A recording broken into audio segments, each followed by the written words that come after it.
Hey friends, Jessica here from Northern California, and if you are new to my channel, I am here documenting my breast cancer journey. I was diagnosed with stage 3B breast cancer on the left side in November of 2022. I had a radical mastectomy where they took my left breast and 36 lymph nodes. I went through chemo, radiation, I had my right breast removed, and then I had an oophorectomy. I had a hysterectomy earlier in 2022, in July. At that point, there were no signs of any cancer anywhere in my body. I had labs done, pre-ops done, everything felt fine. So 2022 was a whirlwind. 2023 was a whirlwind. I'm here today to talk about pain in your body after undergoing major treatment, chemo, radiation, and how it can change certain areas in your body. So I noticed it was last year, so 2023, towards the end of the year, I was having some really severe neck, upper neck, kind of this area, and upper back pain.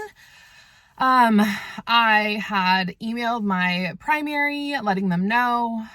He recommended at that time just ibuprofen and Tylenol to see if that could help the pain. I was in such agonizing pain. I paid out of pocket to go see a chiropractor. And I went multiple times, like 2 or 3 times a week for 2 or 3 weeks. And at that point, I was not getting better. So I reached out to my primary again. And we found medication that was stronger, still not a narcotic, but stronger than ibuprofen and Tylenol. And that had worked wonders for my upper back and neck pain. Fast forward to, I want to say February of this year. So February of 2024, I started having very severe pain in my left hip area. And so I emailed my doctor. He said the medication that he had put me on for my neck and back was the strongest medication he could prescribe.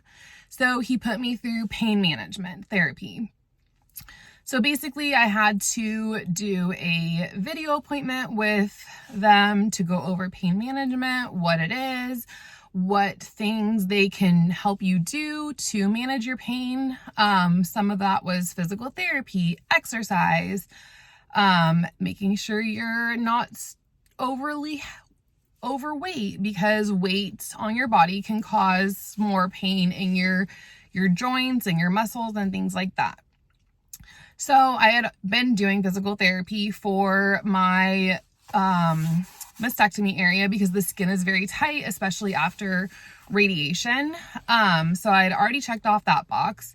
I exercise multiple times a week, and since going through chemotherapy and radiation, I have lost the weight that I gained during chemo. I've lost 50 pounds. And a lot of that weight that I gained during chemo was due to the steroids that they put you on, because they want your body to keep the chemo, keep you healthy, keep you from getting very sick during chemo, which I was very fortunate. The only side effects I had from chemo was I lost my hair, my eyebrows, my eyelashes, and I gained 50 pounds. I was never sick.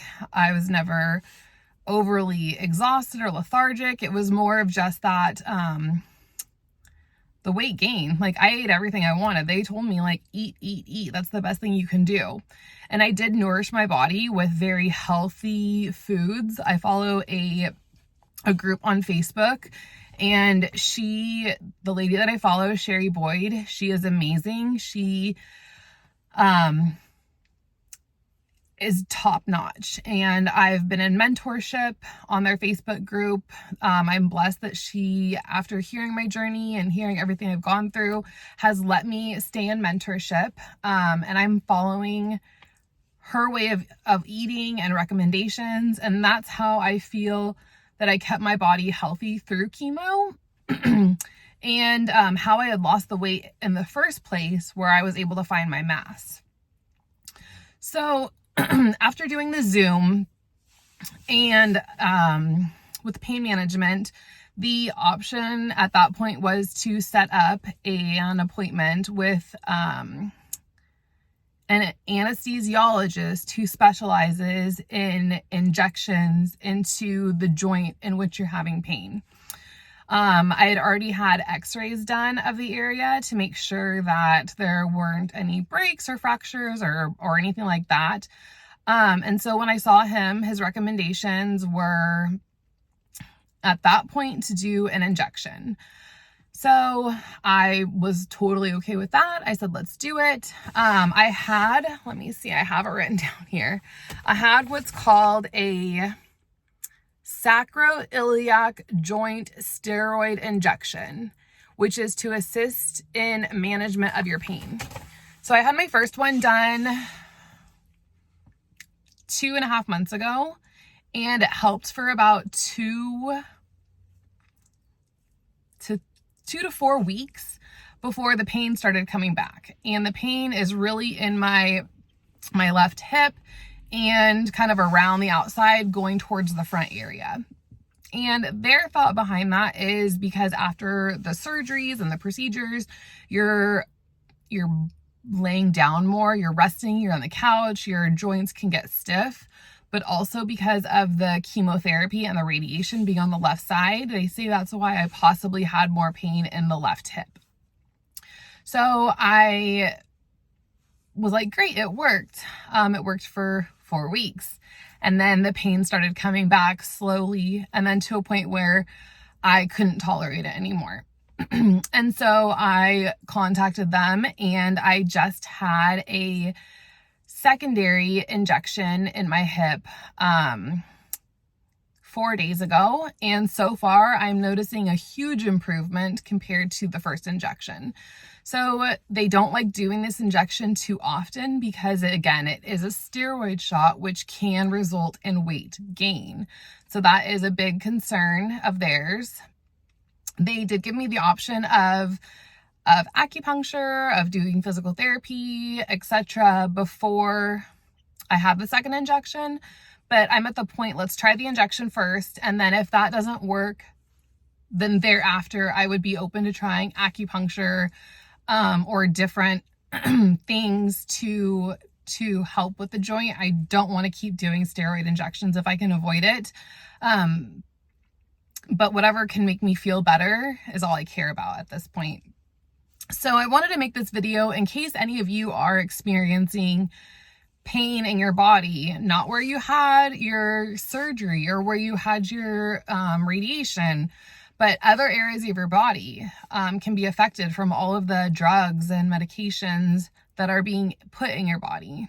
So just make sure you advocate for yourself. If your primary isn't giving you the answers you want, or your oncology team, ask where you can be referred to be taken care of, because the pain that I was in, I was not living a healthy life. I was in pain a lot. I couldn't get on the floor and play with my children. I couldn't even get out and walk or do some of the exercising that I should be doing to keep my body healthy.